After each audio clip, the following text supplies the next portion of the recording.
Sometimes when you play Dungeons & Dragons, it's all about the build. At least for me, that's often the case. Colby from D4 knows all about this.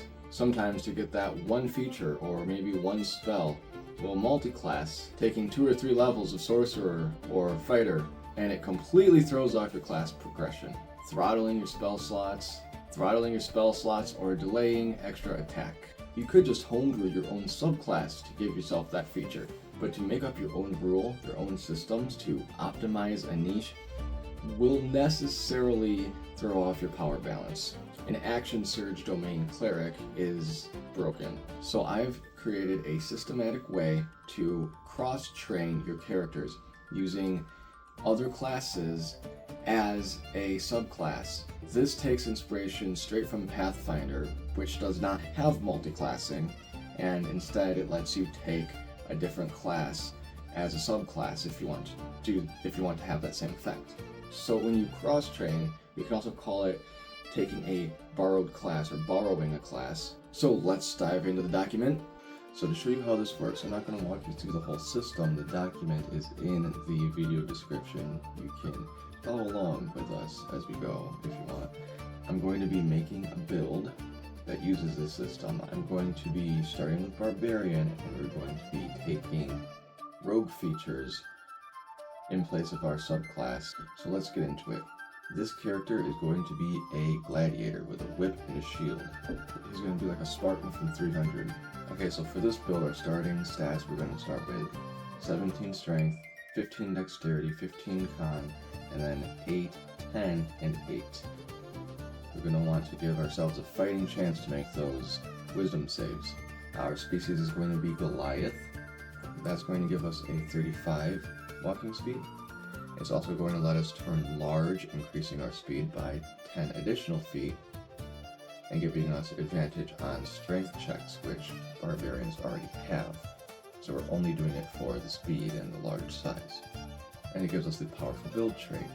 Have advantage on ability checks too, and the grapple condition, and you can carry more stuff. We're going to take the Frost Chill. It is going to let us deal an extra 1d6 cold damage and reduce our target speed by 10 feet. For background, take Magic Initiate. I would recommend Druid. We are going for Long Strider. You might be noticing a theme already. For equipment, we're going to take just a whip and shield. But let's also take 6 javelins and some weapon that has topple. That's all we need. Class, we're of course picking the Barbarian. Level 1 we get Rage, where that lets us deal extra damage while we take less damage. We have Resistance to bludgeoning, piercing, and slashing. And we get Unarmored Defense. We can add our Con mod to our AC as long as we are not wearing armor, which we are not. And we get Weapon Masteries. Pick those 3 weapons that you already picked up. Whip, Javelin, and whatever else. Level 2, we gain Danger Sense, giving us advantage on dex saves. And we get Reckless Attack. We can have advantage on all of our attacks if we give everybody else advantage to hit us, a very good tanking feature. Increases us as a threat, having us deal more damage and taunting others to attack us. Level 3, we get good at certain skills while we are raging, and we also get Barbarian subclass. So this is where we're going to take features from the rogue. So according to the cross-training document that I wrote, when you cross-train or borrow features from a full martial, you get to pick 2 features from level 1 and 1 feature from level 2. So we're going to look at the rogue. What they get is sneak attack. Now, rogues get 1 sneak attack die for every 2 levels in their class, but ours is scaled down a bit to a number of sneak attack dice equal to our proficiency bonus minus 1. So that's going to be 1 die at level 3, we get our second at level 5, 3 at 9, 4 at 13, and finally 5 at 17.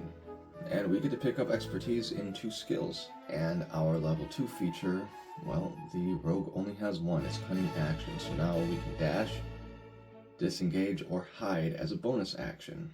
So moving on to Barbarian, 4, we get our first general feat. So we're going to take the charger feat. So that's going to let us get our strength up to 18 right away. When you dash, your speed increases by 10 feet. So if you move 10 feet before you attack, you can either deal an extra d8 damage or push the target 10 feet. At level 5, we pick up extra attack. And at level 5, your speed increases by 10 when you're not wearing armor. So now we have an extremely fast character. Base walking speed of 45 feet. We can turn large to make that 65. Cast long strider to make that 75 feet. Then we can take the dash action as a bonus action and get an extra 85 feet on top of that. That's 160 feet at level 5. Then you go anywhere you want up to an enemy, attack them twice. Hit him with your whip from 10 feet away. You can push them 10 feet with the charger, slow them 10 feet from the whip's slow mastery, slow them another 10 feet from your frost chill. Most creatures have a walking speed of 30 or 40, so you've already pushed them 10 and slowed them 20, and you're 10 feet away. So if you just move back 5 feet, there's a good chance that they won't ever be able to reach you. And you can definitely move back 5 feet because you have 160 feet of movement. Moving on to Barbarian 6, we get another subclass feature. So that means we take something from the rogue class. We can take one feature, and if we look here, it's called the path forward. At level 3, you may select any feature from the borrowed class up to 2/3 your current level, your current class level, rounded up, or a level 5 feature. So we're level 6, we can take a feature up to level 4. Now, but we cannot take the level 4 feature because that's a feat. We can't take the level 3 feature, that's a subclass. We're going to take Cunning Strike. So right now we have 2 sneak attack dice. We can give one of them to either trip a target, knocking it prone. We can give it the poison condition, or we can move half of our speed. Remember, our speed is 75, so if by any chance we need another 35 or 40 feet of movement, we can pick that, but most likely we're going to be knocking our enemies prone. That's going to halve their speed. They have a walking speed of 30.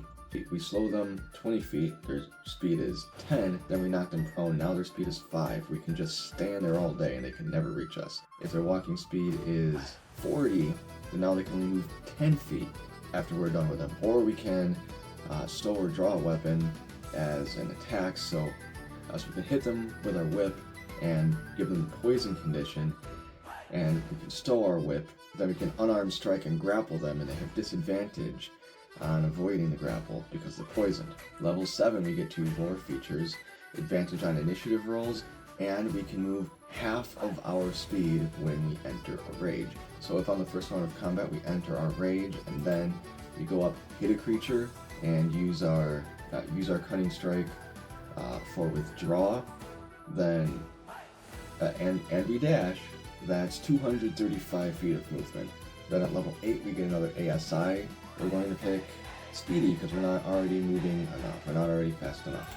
So that's going to get our dexterity up to a 16. Our speed increases by 10 feet, and if we dash, difficult terrain does not cause extra movement. Now, agile movement also makes opportunity attacks against us have disadvantage. As a tank, you might want to go around with your 200 plus feet of movement and provoke every single thing on the battlefield to attack you, so that the rest of your party can move freely. And then at level 9 we get Brutal Strike. We can forego advantage on one attack to deal an extra d10. Never use this just for the damage, because the d10 that you gain is going to be less than the damage that you lose for a lower chance to hit and a lower chance to crit. But we use this for these rider effects. Forceful Blow, which lets us push the target 15 feet away from us and then move half of our speed without provoking opportunity attacks. Or Hamstring Blow, the target speed is reduced by 15. So if you use Hamstring Blow on a target that has 40 feet of movement and knock them prone, their speed is 5 and all they can do is stand up. They will not be able to move. If you use Forceful Blow, then from 10 feet away, you push them 25 feet, slow them 20 feet, and knock them prone. So if they have a speed of 80, then they still will not be able to reach you. Or maybe you'll have to step back 5 feet. There has never been anybody more mobile. There's never been anybody more mobile than you. Now at level 10, that's another subclass feature. We get to pick a rogue feature up to 2/3 of our class level. So that's 6.6. We get to round that up to 7. If they make a dex save, which you most likely will because you have advantage, and you take half damage, now you take no damage. At level 11, you get Relentless Rage. This lets you stay up when you reach 0 hit points. And at 12, we get another feat. And we can pick Grappler, getting our strength up to 19. When we do grapple a creature, now we can cause them to take damage. And we have advantage on attack rolls against them, but we are going to have that anyway. Now you don't have to spend any extra movement to move a creature grappled by you if it is your size or smaller. So we can turn large. So now we can move our full 260 feet while grappling something. Level 13, we get more brutal strike options. We can cause the creature we hit to have disadvantage and not take opportunity attacks. Lame. Or we can give another creature +5 to hit that creature. So at level 14, we get our subclass Capstone. Normally we would be able to pick up a rogue feature up to 2/3 of our level, which would be 10. But if it's the Capstone feature, we get to pick anything up to our current level. That means up to 14 levels of rogue. We can pick any one feature that we want. At level 14, rogues get Devious Strike. They have extra cunning strike options. Knockout, which we will never be able to use because we'll never have enough sneak attack dice. Obscure lets us blind someone for 3 sneak attack dice. Daze lets them take only either an action or a bonus action, not both. That's going to usually be quite useless. So we're going to go back and look at the level 11 option. You can use up to 2 cunning strike effects when you deal sneak attack damage. I should say when I hit with a whip and then grapple, I like to say that. I like to do it that you wrap your whip around them and then you bring them in and you knock them down with your whip. This one you can poison them and knock them prone at the same time, or knock them prone and use half your movement. Then after level 15, you never run out of rages again. Not that you were anyway. It's kind of a useless feature, even though it's also a really cool feature. Level 16, we get another feat. And we're going to pick Slasher. That's going to let us bring our strength up to 20 finally. We get Hamstring. Once per turn when we make an attack that deals slashing damage, we can reduce the creature's speed by 10 feet. Yeah, so now that's slow 35 feet, knock prone, push 25 feet. Now if a creature has 120 feet of movement, now you can hit them from 10 feet away. Knock them prone, push them back 45 feet, no, slow them 45 feet, push them back 25 feet, and they can get back to where they were. Yeah, so you just step back 10 feet, and so yeah, you step back 10 feet, now they can't reach you again. But you can reach them. Level 17, the extra damage of your Brutal Strike increases to 2d10. In addition, you can use 2 different Brutal Strike effects. So now if something has 120 feet of movement, now they cannot even gain ground, they cannot even get back to where they were. 18, if you ever fail a strength check, which you will not, you now will. This is quite useless. 19, you get an epic boon. And we're of course going to take the boon of speed, which gives us a base movement speed of 75 feet, which we can increase to 105, which I believe we can now move 375 feet on our turn. And not to mention we have that extra 5 sneak attack dice, which if we knock prone and poison, then it's only 3 that we can use once per round. And at level 20, you get Primal Champion. You embody primal power. Your strength and constitution scores increase by 4, and their maximum is now 25. Check out the cross-training document in the description. If you need more D&D in your life, you can play with me. You can play at my table.